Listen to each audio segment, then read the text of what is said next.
Assalamualaikum warahmatullahi wabarakatuh. Perkenalkan, nama saya Muhammad Zainin Sartosapan, NIM 10251050, Prodi Sistem Informasi, Manajemen dan Organisasi kelas B. Mungkin kali ini saya akan membahas ringkasan tentang materi manajemen dan organisasi yang terdiri dari apa itu manajemen organisasi, tingkatan manajemen, fungsi dan peran manajer, serta mengenal kepribadian dalam organisasi.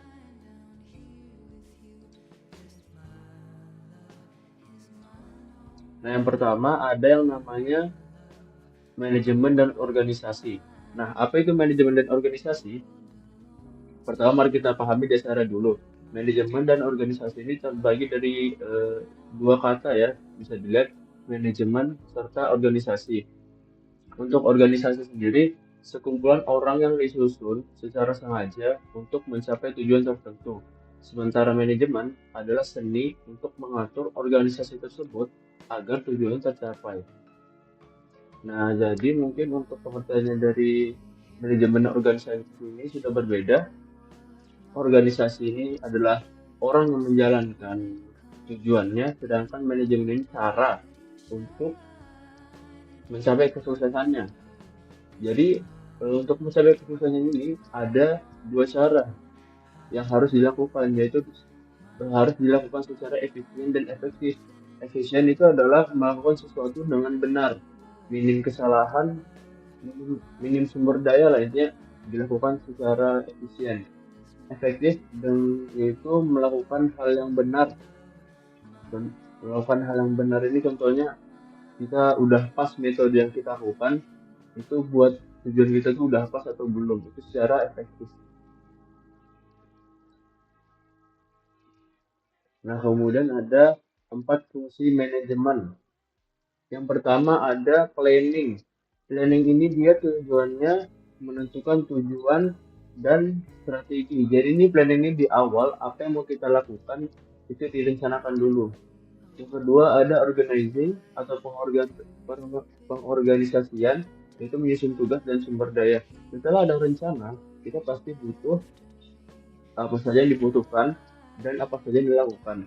Itu ada di organizing. Kemudian selanjutnya ada leading, kepemimpinan, yaitu tugasnya memotivasi dan memimpin tim. Jadi setiap sesuatu atau manajemen itu ada kepalanya, ada pemimpinnya. Gunanya untuk agar eh, agar tujuannya dapat tercapai dengan baik. Ada kepalanya, ada terstruktur dengan baik di mana sesuatu itu bisa tercapai. Kemudian ada controlling, pengendalian, memantau kinerja dan evaluasi. Tidak mungkin dong kita ngerjain sesuatu tanpa evaluasi, tanpa ada yang mantau gimana agar semua itu berjalan dengan baik lah sampai akhir, sampai tujuan ini tercapai. Gitu. Nah, kemudian ada tingkatan manajemen. Di dalam organisasi, manajer ini ada di berbagai tingkatan. Yang pertama ada top manager. Dia itu seperti CEO, berada di puncak. Tugasnya ini dia menetapkan tujuan strategis dari organisasi tersebut. Kemudian ada middle manager. Contohnya itu seperti manajer proyek atau mandor, bisa bilang. Ini sebagai menjembatani strategi dengan operasional. Jadi tugasnya si mandor ini, dia itu bikin kayak kepala divisi lah. Jadi dia tuh yang ngurus yang di bawahnya dan juga dia laporan ke si CEO ini. Kemudian maaf, ada first line manager. Contoh ini supervisor yang langsung memimpin staff di bawah non managerial. Si line first line manager ini juga menjalankan peran yang berbeda, mulai dari menjadi figur ya dia jadi simbol sampai pengalokasi sumber daya yang memutuskan di mana anggaran dan tenaga digunakan dalam suatu tujuan gitu. Dia ngatur. Nah, kemudian ada selanjutnya, mengapa planning penting? Nah, fungsi pertama paling krusial itu dalam suatu manajer itu adalah planning. Di sini manajer menetapkan tujuan dan merancang strategi untuk mencapainya. Perencanaan ini memberikan arah agar mengurangi ketidakpastian dan meminimalkan pemborosan sumber daya ataupun yang lain. Alat seperti KPI atau Key Performance Indicator dan Balance Scorecard digunakan untuk memastikan tujuan ini terukur dan seimbang. Tidak hanya dari sisi keuangan, tapi juga dari sisi sumber daya, kepuasan pelanggan, dan proses pada saat penjalanannya. Gitu. Selanjutnya, ada pengorganisasian, organizing, dan struktur. Setelah rencana tadi dibuat, planning tadi dibuat, langkah selanjutnya adalah organizing. Ini adalah proses menentukan bagaimana tugas itu dikelompokkan, siapa yang bertanggung jawab, dan bagaimana alur wewenangnya berjalan.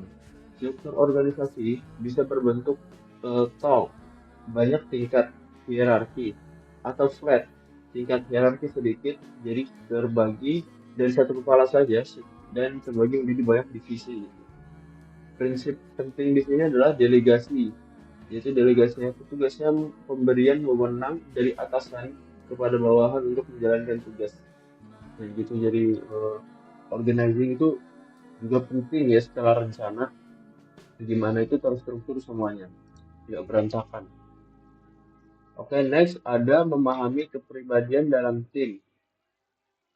Organisasi ini kan terdiri dari orang-orang yang beda, nggak mungkin dong sama semua kepribadiannya. Nah, jadi memahami hal ini, kepribadian masing-masing itu penting untuk membangun tim yang solid.